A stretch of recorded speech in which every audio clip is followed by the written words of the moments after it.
Like to welcome to the process of hip hop all the way from Brooklyn, New York, my man Carlito Black. What's going on, player? What's going on, bro? Salute, salute. Yes, sir. Man, you come from again one of hip hop's hot spots, man. Brooklyn for sure. And I mean, you can't help but think about you got your MCs, you got Jay, you got Big, but you also have Big Daddy Kane.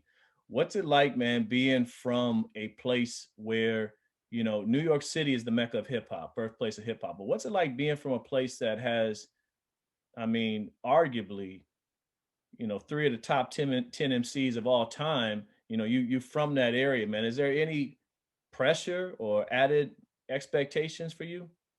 I really wouldn't say pressure. If anything, it's just a lot of inspiration. A lot of inspiration for me because the stuff they did musically and within their careers is things I looked up to. I looked up to it a lot, especially the styles of music. I'm big on their lyrical ability, just the metaphors and the way they put their songs together. So, like I said, it's more so just inspiration. hmm Did you, when you first you started out, man? I've got a chance to hear a couple of your joints, man. You definitely have a blend. Your style, I wouldn't say is like one particular person. You definitely sound like again your own person.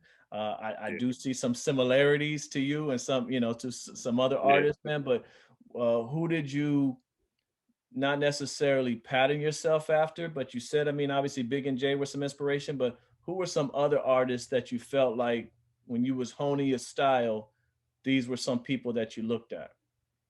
And that's a great question. My style, I like it was just a mixture of artists, not even just from up north and down. So it was just all over. Like if I felt your content and music and what you did in your music, then I became a fan of it, and then I incorporate it into me. So like when I think of myself and who I, it's like the Twisters and the Bone Thugs and Harmony and the Tupacs and the T.I.s and the Scarfaces and things like that. People that they really was big on the lyrical ability and they delivery and things like that. So I'm like, when I come out as an artist, I wanted to be different, but at the same time, certain people can be like, all right, it sound like this, but it's him. Yeah. So it's all about just like I'm a mixture of everything. I'll say that in simpler terms. What was that moment? I always feel like for every artist, man, there's a moment where you move from being where rap is something you do on the side to rap is something that you're trying to do. Tell me about that defining moment, man, in your career where you felt like I'm moving from this because I always say this, and I'm a preface the question with this. If you're trying to do rap part time while you got a full time gig on the side, it's gonna be hard because rap requires the hip hop game requires a full time effort. What was Um, that point in time where you shifted to full time grind? it's just always was in love with the culture, rap and hip hop in general, but it just it was like I started off writing poetry at a real young age, but the more I got in tune with hip hop and rap and just listen, I'm becoming a bigger fan of it, and it's like now the sound of it is becoming addictive. Like I don't want to hear nothing else. I want to hear this. So one of my cousins, they was rapping and stuff like that, and they told me like you could write poems and all that. They was like you can. I'm pretty sure you can do something because I would see them rap and I like come mumble stuff and everything like that. So they was like just we don't care if it's trash, dumb or whatever. We want to hear something. So when they did that, I didn't even feel nervous. I'm like, all right, I'm gonna just come off the top of my head with something, whatever comes to mind. And when I did it, their reaction was like it was priceless for me because they were like, "Oh, that's crazy." They was like, you wrote that? I'm like, nah, I thought about this just this moment. So it was a dope feeling for them to give that reaction off my first time actually like spitting a rhyme. But I would say my what took it to the level of me making a career was my grandmother, rest in peace. She told me you have a gift and a talent that the world needs to see and they need to hear. And she said, with your voice alone, I feel you had the power to make change in the world. So from there, it was just like I gotta do something. I gotta do something with it.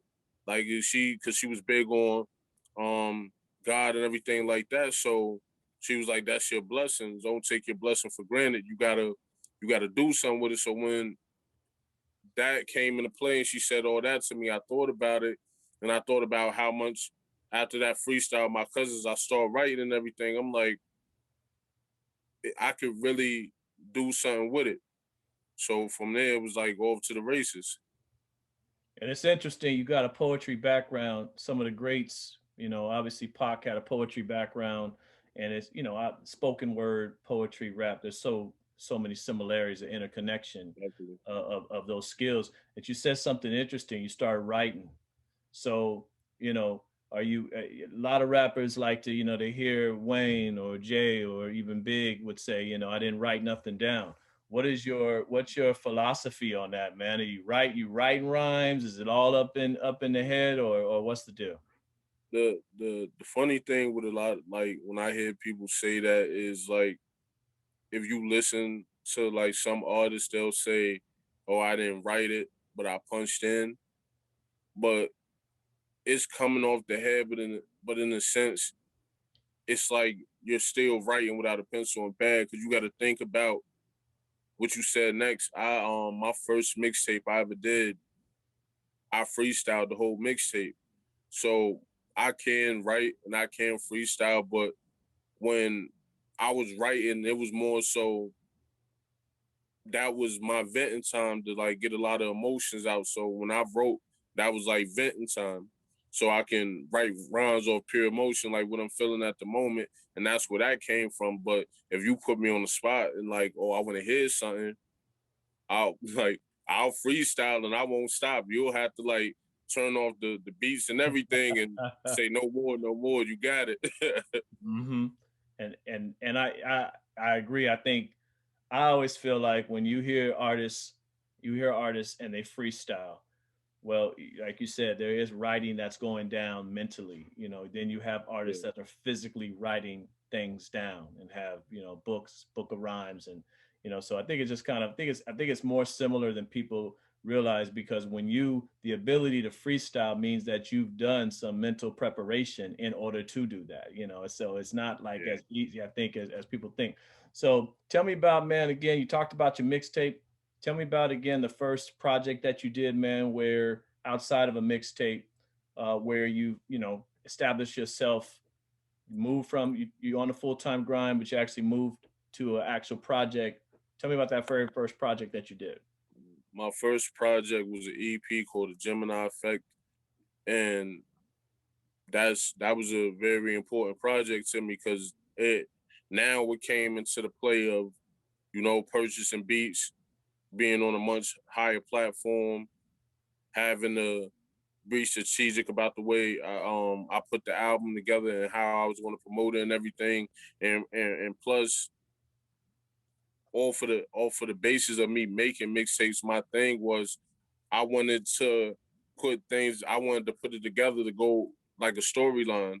Because before that, I already did two mixtapes. So I'm like, when I do this actual project, I wanted to go in the same motion as a mixtape. So it was a big thing because purchasing beats, the studio sessions. I would say then that's when I got real serious about the whole mastering thing. I was getting tracks mixed, not like full mix, but when I did the EP, that's when I got into that and start researching mix and mastering and like, okay, it sounds better when like much better when you actually have an engineer fully 100% mix and master your project. So once I did that and got into that, it was like on go mode from there, because you learn a lot when you do your first serious project. Like at least I did. I learned a lot from it because the way it was put together, even to the like everything had to be planned out right, even to the playlist. So it was like I can't play around with this. I got to be serious and I got to do this right because I want this to be something that stands out for me as an artist, that make the people be like, okay, yeah, I like the way you put it. And like I'm not even gonna lie, it did what I wanted it to do. So I'm proud of my first actual project. I think you said some things, man, that definitely stand out to me. Again, the planning aspect. It ain't just about getting on the mic rapping. From the production Definitely. to the planning to the playlist, and you also said something that, man, I feel like is what we need more of. Me personally, get on my hip hop soapbox, is the storytelling aspect. In hip hop, you know, you listen to, again, some of the greats, and their albums were like, it was as if you was watching, you know, a series, or you reading a, you know, a great novel or something. They just had That's what's up. storylines. That's that. I feel like that's a little bit, you know, missing. So with that project, and even now, do you have certain producers that you work with? Or are you just kind of open to working with whoever, or how does that work for you? I'm definitely open to working whatever, but I got Soul Fire Productions. He's one of my engineers and also a producer. I have Jay Mello, also an engineer and producer I work with. I got a few people. I recently for the video I just dropped. I don't know if you've seen it since you've been gone. That beat was produced by GQ Beats, Yeah, I like that one. and I had a track called Brownsville Homage that was produced by Panic. I don't know if you're familiar with Panic, but like I'm big on work, like to establish, like in the beginning of the interview when you asked about the whole, like where I get and gather my, like what type of artist I want to be from. I even do that with the producing aspects when it comes to the beats. That's why I'm open to working with different producers, because one might have something the other don't have Yeah. that can help me to elevate what I do as an artist. Yeah, I think the greatest albums, man. I mean, I always use Illmatic as an example.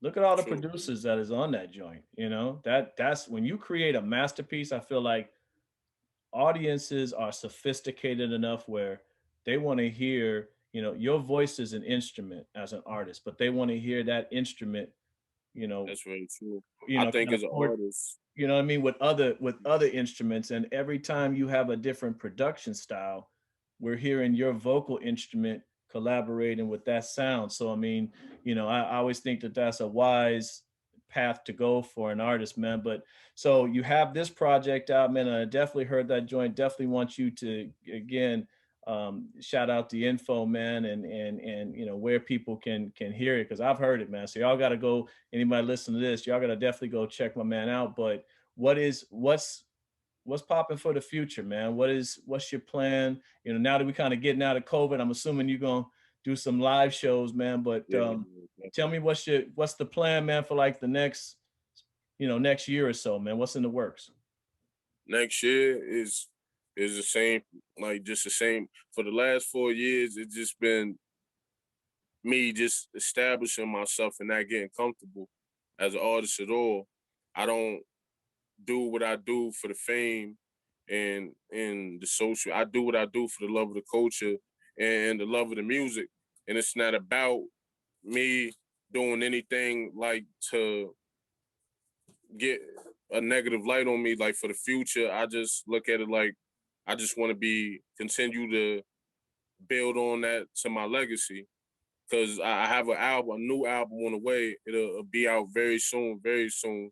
Um, Putting the finishing touches on it now, called "Look What You Made Me Do." That's going to be the new album that's going to be released, and I'm just here to present and future to establish myself.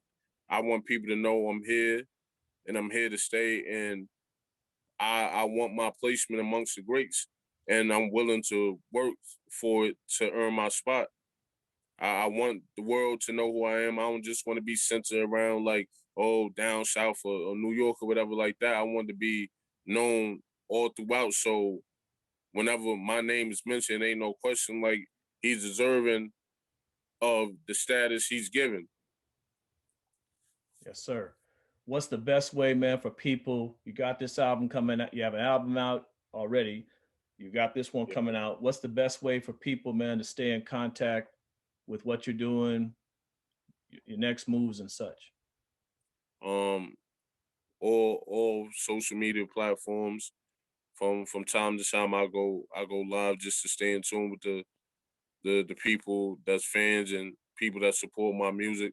I stay open to them and everything like that. So, and I do live just so I can talk to them about it. But social media, I let them know. Like I give snippets of studio sessions of new songs coming out and give announcements and everything. Because if they paying, I know a lot of people pay attention. So I got to keep working. Got to keep giving them something to watch. What's your IG handle? Is it at Carlito Black? If I remember, I know I'm yeah, pretty sure. Um, my IG handle, I'm the real Carlito Black. Okay. So my man, Carlito Black, man, thank you so much for joining the process of hip hop. Y'all go check this brother out, my man, and No we're gonna problem, bro. Appreciate you for the opportunity. Salute to you. yes, Need sir. more interviewers like you, bro. For Yeah, real. yeah, yeah, yeah. When you drop this next album too, man, I'm a connect with my man and set up another time with you. So I thank appreciate you that, so bro. much. Definitely need that. All right, man. Let me stop.